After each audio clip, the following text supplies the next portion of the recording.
All right, welcome everyone. Let's kick off this deep dive. We're tackling the messed up origins of the Chinese zodiac. Definitely sounds more exciting than just, reading your daily horoscope. Oh, yeah, for sure. This is going to be a journey, I think. Through history, myth. Yeah, mythology. Like we're talking epic races, animals with some serious cunning, Mm. and maybe even like a philosophical look at how this whole Chinese zodiac thing came to be. Definitely some of that. Ready to get started. Absolutely.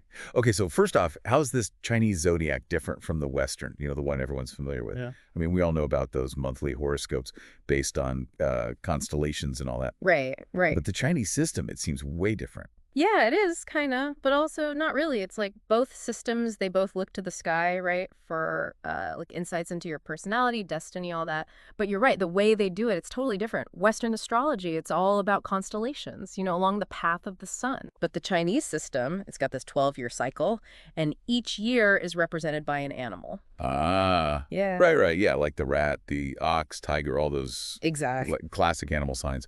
But hold on, there's also something about elements, isn't there? Oh, yeah, definitely. The article mentioned the author's a wood dog, Mm-hmm. and his daughter, she's born in 2024, she's a dragon. What's the deal with that? So that's where it gets really cool, actually. Like, take each animal, right, and then layer it through these 5 elements. We got wood, fire, earth, metal, and water. So that's how you end up with a wood dog, a fire tiger. It mixes things up, gives each sign like its own unique flavor. Ah, so it's not just what year you're born in, but this element thing adds a whole other layer. Yeah, for sure. And actually, it's not even just the year either. The Chinese zodiac, it takes into account what they call the 4 pillars of destiny. 4 pillars of destiny. Yeah, so that means your month of birth, the day, even the hour, they all play a role in like figuring out your full zodiac profile. Wow, okay. So even if you share a birth year with someone, you could still end up with totally different Totally different. zodiac profiles. Exactly. Okay, my mind is officially blown. It's a lot to take in. Yeah, I'm already trying to figure out my own pillars. But before we get too deep into that, let's go back to the very beginning, like the roots of this whole system. The article talked about the Han Dynasty, which I think, if I remember my history right, that's around 200 BCE, right? Right on. Yep, the Han Dynasty, that's a big one for the zodiac because that's when it really started coming together, the way we know it today. Before that, it was kind of, I guess you could say, all over the place.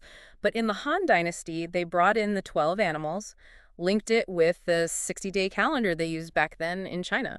That's interesting. It makes you wonder why they put so much effort into developing such a, intricate system. Was it just for fun, or was there like a deeper reason behind it all? I mean, put yourself back then, right? No fancy tech, no internet, observing the cycles of nature, the sky, that was super important. Like it was their way of understanding the world. Makes sense. The Chinese zodiac, it gave them a framework to work with, to Right. try and make sense of themselves, their energy, and figure out how to make big decisions.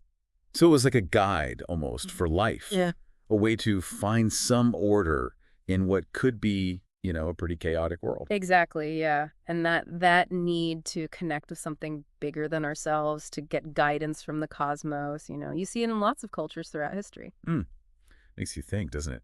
Like, why do we humans crave these systems, these connections to the cosmos? Is it a control thing, wanting to understand, or maybe it's something even deeper? It's a big question, yeah. Hmm.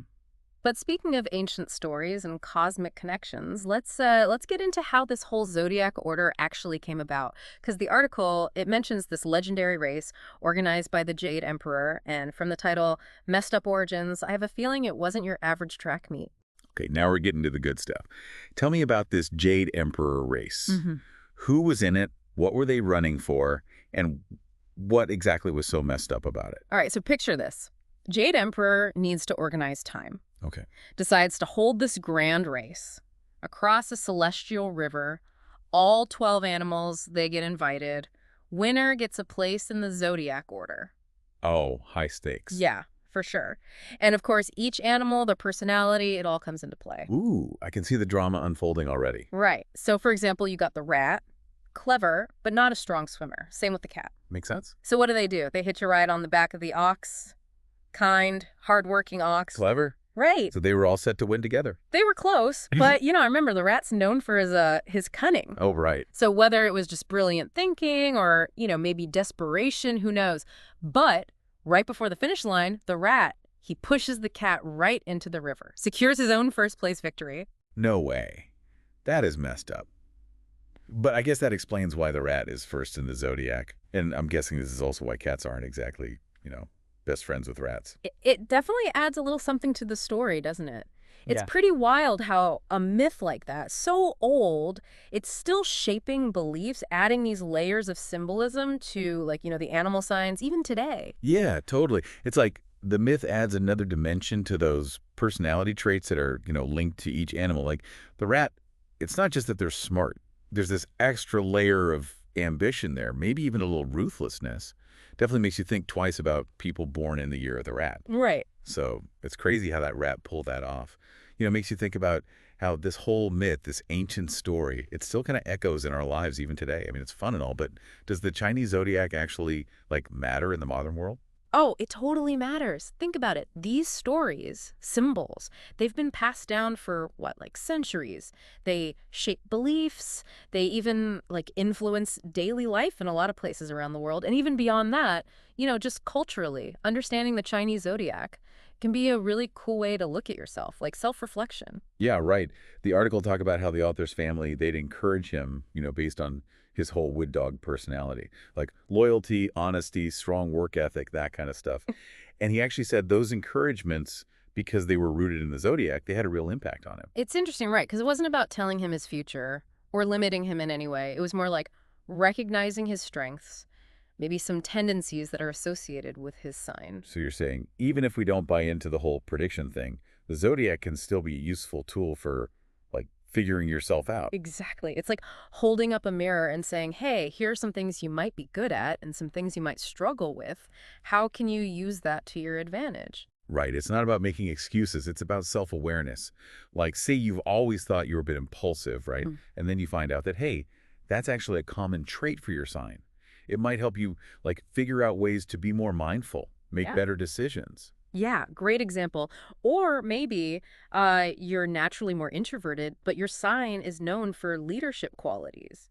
Maybe that gives you a little nudge to step outside your comfort zone, explore those parts of yourself. It's about understanding yourself better so you can make better choices, basically. Mhm. What's really trippy to me is that this whole system, it's based on this idea that our personalities are somehow linked to when we were born. The year, month, day, even the hour. Like it's some cosmic blueprint that influences who we are. It's a powerful idea for sure. And I mean, maybe we don't completely get the how and why of it all, but there's something kind of cool about the possibility that, we're connected to something bigger, something beyond ourselves. I think that's what draws people to the Chinese zodiac. It's got this blend of ancient wisdom, awesome stories, and the potential to understand yourself better. It's not just, oh, I'm this animal. It's about the nuances of your sign, how those characteristics actually play out in your life. And that's what makes exploring it so rewarding, It's a journey. It's about figuring out not just who you are now, but who you could be. It's like we said at the start, this is way more than your typical horoscope. This is a deep dive into this rich tradition, this whole system of knowledge that's been around for forever, shaping people's lives. Absolutely. And I know we've covered a lot today, from the messed up beginnings to how complex the zodiac actually is. But the biggest takeaway, I think, is that this ancient system, it's still relevant today. It can give us insights not just about ourselves, but our relationships, our place in the world even. So for anyone listening who's now totally hooked and wants to learn more about their own signs, the article recommended a book called The Chinese Zodiac and Other Paths to Luck, Riches, and Prosperity. I think it was by Aaron H. Sounds promising, right? Yeah, definitely worth checking out. And hey, even if you don't go grab the book, hopefully this deep dive has at least, sparked some curiosity about the Chinese zodiac. Maybe now you'll start noticing those animal symbols everywhere, thinking about the stories they tell, the wisdom behind them. It's funny. I've always kind of known about the Chinese zodiac, but I never really thought about it much. But now, after this deep dive, I'm starting to see it differently. Mm-hmm. It's like there's this hidden language. It's been there all along, whispering to us, and we're finally starting to understand it. Yeah, I like that. And it's not just the language, right? It's the stories, the symbols, the myths that have been passed down, for generations. There's a real depth to it, a meaning that I think we sometimes miss in today's world. Yeah, for sure. Earlier we were talking about how the zodiac can be this tool for self-reflection. Right. And I'm curious, what advice would you give to people listening who are now thinking, okay, so I know my sign, now what? Like, how do I actually use this in my life? That's a good question. I think the most important thing is to be curious, be open-minded about it. Don't treat it like it's a bunch of rules or that it's predicting your future. See it more like a way to understand yourself better. So it's not about saying, oh, I'm a tiger, so I'm automatically going to be a leader. Right, exactly. It's more like, hey, tigers are known for being brave and determined. Yeah. Maybe that's why I'm always up for a challenge. Exactly. Or, okay, tigers can also be a little impulsive. Maybe that's why I need to, think before I jump into things. Right. It's about seeing those tendencies in yourself and then using that to make better decisions. It's almost like having a secret weapon, you know, this ancient knowledge that can help us deal with all the craziness of modern life. Ooh, I like that. And the cool thing is, it's not really a secret, right? It's always been there. We just gotta, rediscover it. And that brings us right back to where we started, the messed up origins of the Chinese zodiac. We talked about the myth, the history, the whole structure of it, the philosophy even. And what's amazing is it all ties together, creates this incredible tapestry of meaning. It really does. It's like proof that stories have power and that we as humans were always searching for our place in the universe. So to everyone listening, we hope this deep dive has given you a new appreciation for the Chinese zodiac. Whether you're a rat, a dragon, a pig, whatever your sign is, we hope you embrace those stories, the symbols, and the wisdom that comes with it. And remember, it's not just about knowing your sign, it's about what it means to you, how you can use it to live a better, more fulfilling life. Well said. And on that note, I think we'll wrap up this deep dive. Hope you enjoy the journey. We're looking forward to exploring more fascinating topics with you soon. Until then, keep learning, keep questioning, and keep diving deep.